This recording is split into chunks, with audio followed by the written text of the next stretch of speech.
vois bien si ma vertu est assez forte avant de me confier à ce voyage. Parce que c'est pas un texte déjà de théâtre à la base. C'est vraiment très ancré dans la littérature.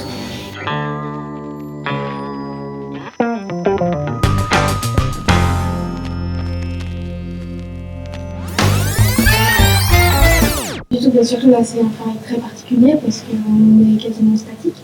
On a des micros qui sont fixes. Du coup, c'est vraiment fixé sur la parole et la voix.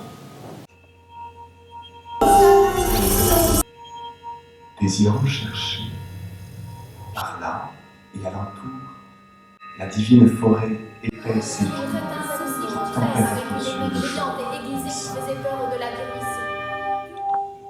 Sans plus attendre, je laissai la rive et prenais la campagne très lentement dont le sol embaumait. Il y a beaucoup d'incompréhension au départ pour nous, parce que ça fait appel à plein de références, à plein de choses qu'on n'a pas forcément et qui font partie vraiment de l'univers de Pierre. Son esthétique, on va dire. Le public, non, on lui propose un univers sonore. Sous les vertes ramures, devint pareil à un feu allumé.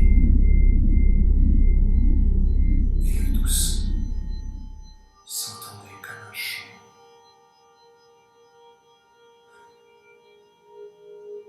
Ô Vierge sacro-sainte,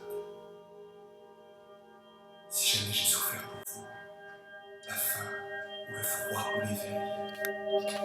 Enfin, mais le public, s'il n'a pas tout, c'est pas grave. Ouais, il a des sensations. Il aura un ressenti. Ça produit des sensations sur lui. Le son, nos corps, vont produire des sensations sur lui qui peuvent suffire pour se dire tiens, là c'est qu'il voit telle chose, qui produit ça, hop, là il voit telle chose. Et si tout n'est pas compris, c'est pas grave. Mais nous, il faut qu'on soit hyper clair pour qu'est-ce qui nous traverse, qu'est-ce qu'on pose comme lieu rhétorique, en tant que comédien, il faut qu'on soit hyper clair. Après, le public, c'est plus de la sensation, c'est un univers sonore dans lequel il rentre comme ça. S'il ne comprend pas tout, il comprend pas tout et c'est pas grave. C'est pas grave.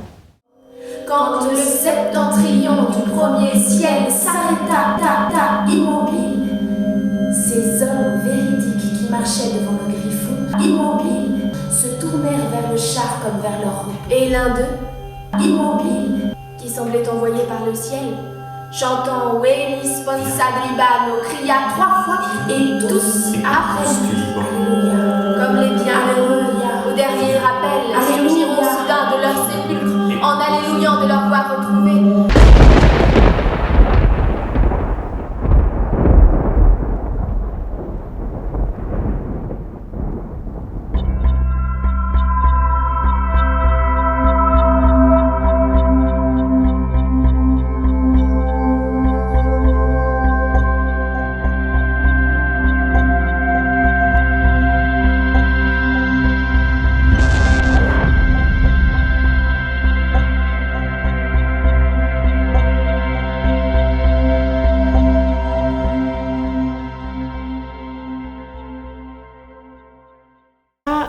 Ça fait très longtemps que je travaille avec Pierre, ça fait bien 10 ans, et Pierre travaille beaucoup comme ça, c'est-à-dire que où c'est vraiment des pièces pour voix, donc où c'est pas un comédien, puis un autre du théâtre plus classique, où on attend et les comédiens on parle jamais en même temps, etc.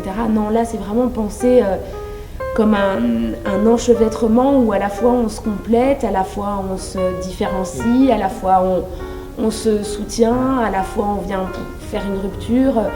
Donc ça, j'ai eu du mal au tout début où j'ai travaillé avec Pierre, mais en fait après c'est quelque chose dans lequel on rentre plutôt facilement et qui est plutôt agréable à faire. C'est vraiment parce que du coup il y a vraiment un travail beaucoup plus d'instrumentiste. Pour ma part, je trouve, c'est se dire, ok, c'est comme disait Pierre tout à l'heure, il faisait un retour en disant, là, vous êtes trop au même niveau. Et c'est-à-dire qu'on est sur le même niveau sonore, les mêmes attaques, les mêmes... Et non, et c'est comment on...